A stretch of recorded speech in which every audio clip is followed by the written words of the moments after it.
You're watching Channel 7. Welcome back to Even More Daily Rundown with me, Dan Morfitt, and Jacqui Wright. We're basically like Piers Morgan and Susanna Reid. Yeah, but, definitely. Which one is which? You decide. I'm not going to be Piers Morgan. You're Piers and that's it. He's good at interviewing, he's good. I'll be Susanna. I've always wanted to be Susanna. If I was Susanna, I'd go home straight away. Right, let's look at our next story now. Prince William has become the first member of the royal family to be photographed for the cover of a gay magazine.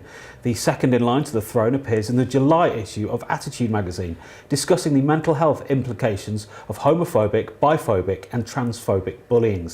A number of previous cover stars include the Olympic diver Tom Daley and pop stars Harry Judd from McFly. They've all appeared topless, but the comedian, writer and broadcaster Stephen Fry and Gary Barlow appear, like William, fully clothed. So in the wake of the Orlando shootings, surely a move like this is more important than ever. Yeah, I think it's brilliant. That a member of the royal family, high profile royal family, has agreed to do that, as to show the world that he's on board with the bullying that does go on for all LGBT people. So I think it's absolutely brilliant. And I don't care that he's wearing his shirt. I just think it's a really good gesture. Producer Emmy was saying, I wish he did it topless. Yeah, I can imagine. I don't think that's the crowd that Attitude are looking for. No, I don't think that's good for our future king either. No, but you say that it's not good for a future king. Wouldn't it have been better for someone like Prince Charles? Another generation perhaps, but to show his solidarity and his understanding of the Probably LGBT... would actually, because they don't understand. The older generation don't understand. But I just think it's a really good thing that William has done it. I think, to be fair, I think more people prefer to see Harry.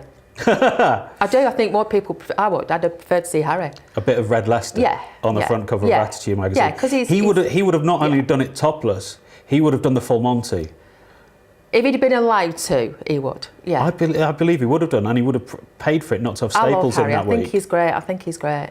But I think it's a good thing. It's bringing awareness to everybody. And I think that's really good. In an interview as well that I heard about the other week, Harry actually did say he could be swayed by bisexuality. Is that what he said? Yeah. He said, oh, well, I've had plenty of girlfriends, you never know what's next.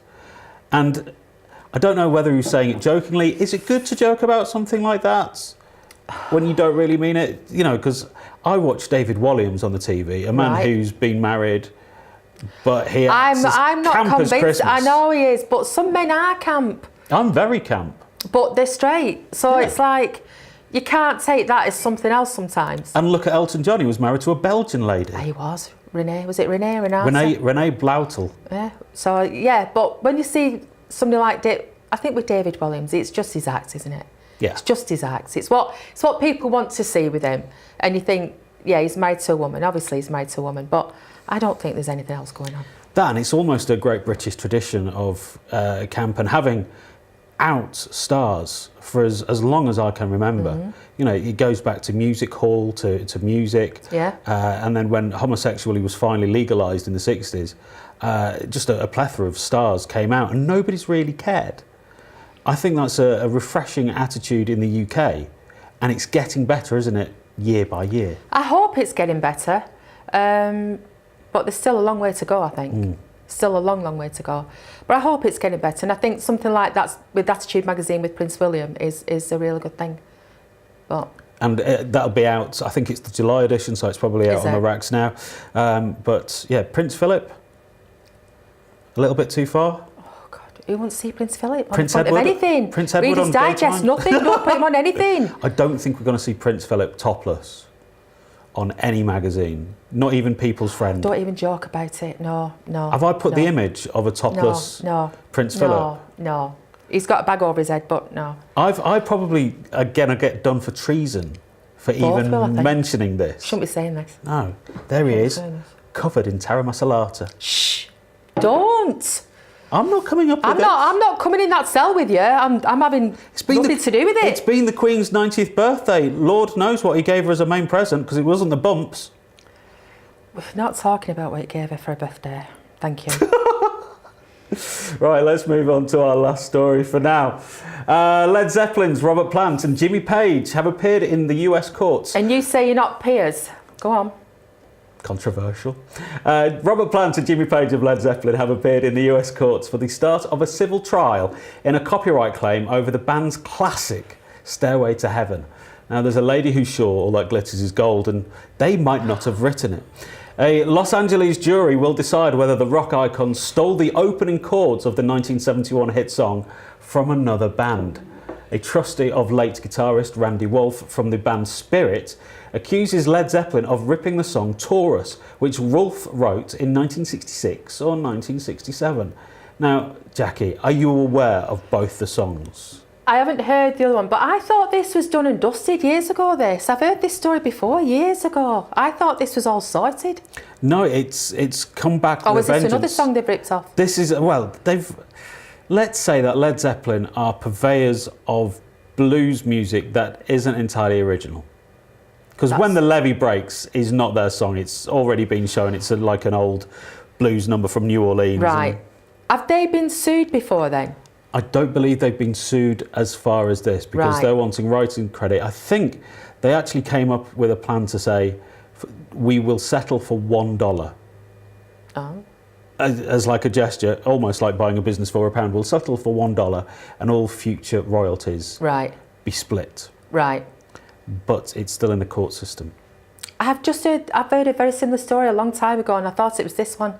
And I thought it were all done and dusted. Because they're going back a long time, aren't they? A very long time, and it's proving who wrote what when. Yeah, and the other guy has died, hasn't he? Yeah, the band from the band Spirit. I'm just wondering why it's taken so long then.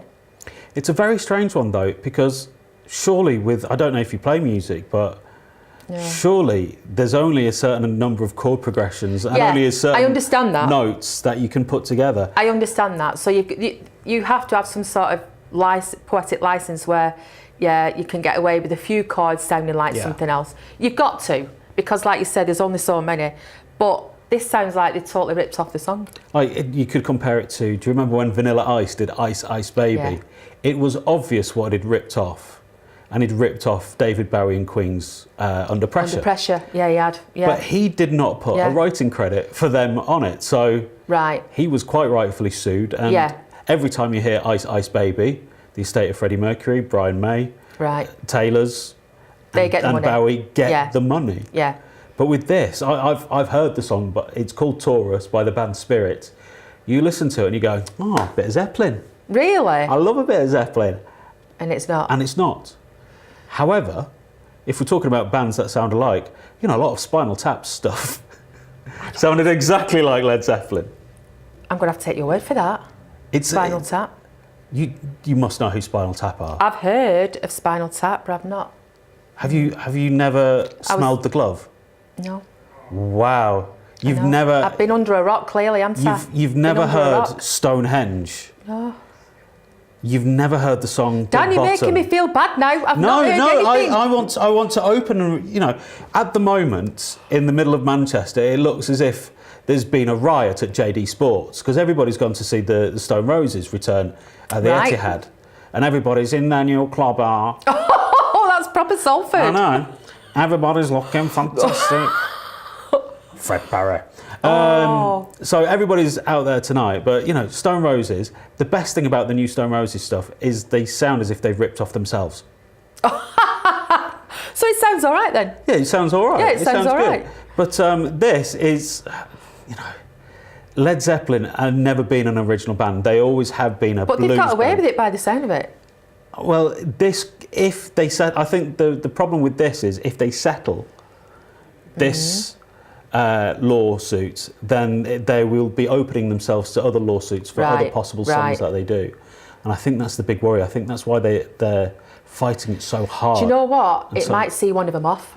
Because they're getting on, aren't they? The stress might see one of them off. Robert Plant is in fine fettle.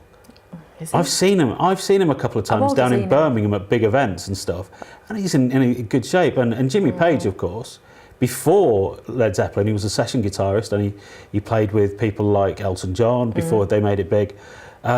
So I think he's fine. He's looking good on it. You never know, the stress might just see one of them off. Oh, don't say that. Truth, fiction. Well, I hope it doesn't get to that, but... So do I, but they are getting on a bit. With this though, I was listening to a few songs that sounded like each other today. There's a song by Radiohead, Right. Karma Police, off the album OK Computer. Sounds exactly the same as Sexy Sadie by the Beatles from the eponymous White So Album. it's obviously an influence. But there's lots and lots of songs like this that you hear one version and you go, it's actually the same as another. So, But somebody else would listen to it and they wouldn't hear that. yeah, they would hear something fresh and original. Yeah.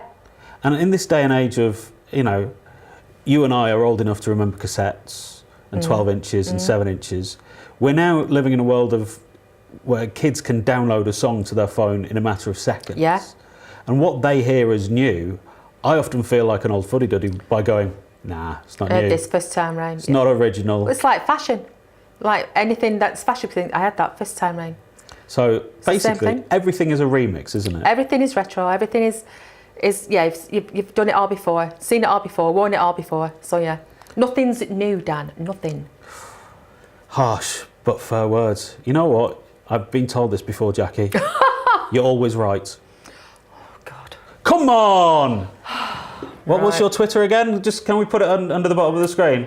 If we see what Jackie's Twitter is. What are you trying to say? Well, you're never wrong. You're always a right disaster. I'm always a right disaster. You're not a right disaster. You're lovely. Right. Thank you. That's all we have time for in this part of the show, but we will be getting back next with Jacqui having her something to say. Also, we're going to be talking to a man called Dr. Ali about hacking your phone and your computer. All on the Daily Rundown in just a couple of minutes' time. Keep it Channel 7.